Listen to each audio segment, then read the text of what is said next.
everyone, and welcome back to our podcast, the ECE Corner. Today we will be discussing an important topic in ECE, which is building a positive home learning environment.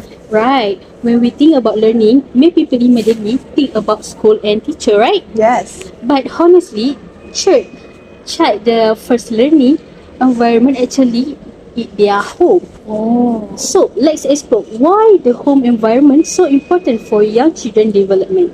To explore this topic more, we have two panelists with us.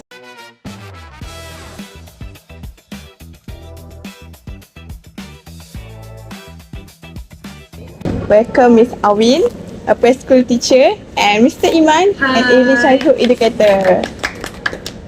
Thank you, Ms. Irene, for having us. And thank you, Miss Irene, for inviting us. And it's a pleasure to be here. Yeah. To begin our podcast, many people was wonder actually what the meaning of the home learning education actually. So, Miss Awin, I have a question for you. What is the meaning by positive home learning education for early childhood education?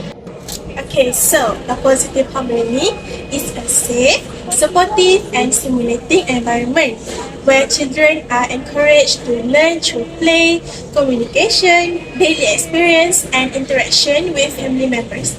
It is not about having expensive educational material. Instead, it is about creating opportunities for children to learn and grow through meaningful experience at home. What matters most is the quality of interaction and support children receive from their family members. That's so interesting. So, why is the home environment important for a child early development? The home environment is important because it is the child first learning environment. Before children enter preschool or kindergarten, they learn many basic skills at home. For example, they learn how to communicate, interact with others, solve simple problems, and express their emotion.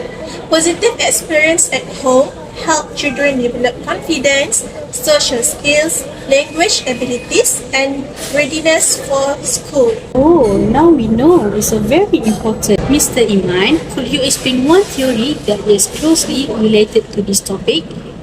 One of the most relevant theories in Vygotsky social theory, Vygotsky believed that children learn through social interaction with the people around them, especially parents, teachers, siblings, and other adults. According to this theory, learning does not only occur in school but also through meaningful interaction in everyday life. Mr. Iman, can you explain more about that theory? Yes, of course. Vygotsky introduced the concept of the zone of proximal development, or ZPD. This refers to tasks that children cannot do alone but can accomplish with a guidance from your teacher. He also introduced the concept of scaffolding, which means providing support to help the children learn new skills and gradually reducing that support as the children become more independent. Miss Awi, can you give a simple example of how this theory works at home? Yeah, sure. Imagine a child learning to count fruits. At first, the child may not be able to count correctly, so the parents help by counting together, pointing to each fruit, and providing encouragement. This support is known as scaffolding. Over time, as the child becomes more confident and capable, the parent gradually reduces the assistance. Eventually, the child is able to count independently. This learning process occurs within the child's zone of proximal development. That's a great example, Miss Awin. It's easy to understand. Besides learning, how does child environment affect their cognitive and emotional development? When parents listen to their children, can encourage them and spend quality time with them.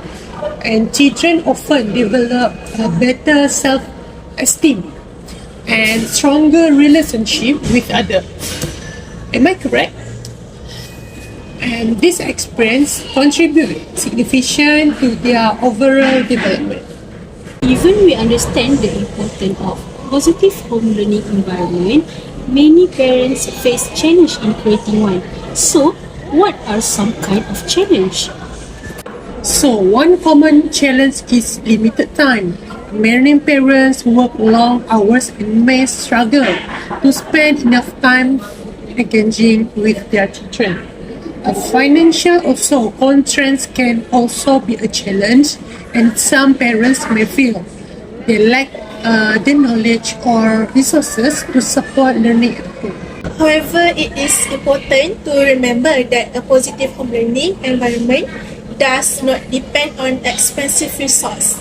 Simple interactions such as talking, reading, and playing and spending time together can provide meaningful learning opportunities for children.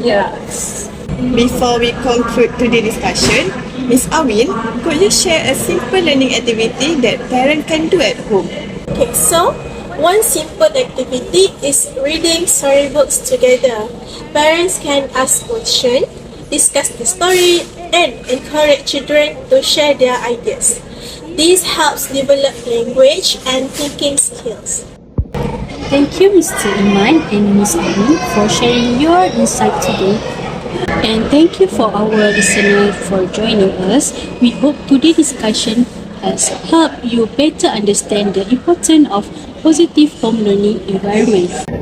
And be sure to stay tuned for episode 2. Thank you and goodbye. Bye.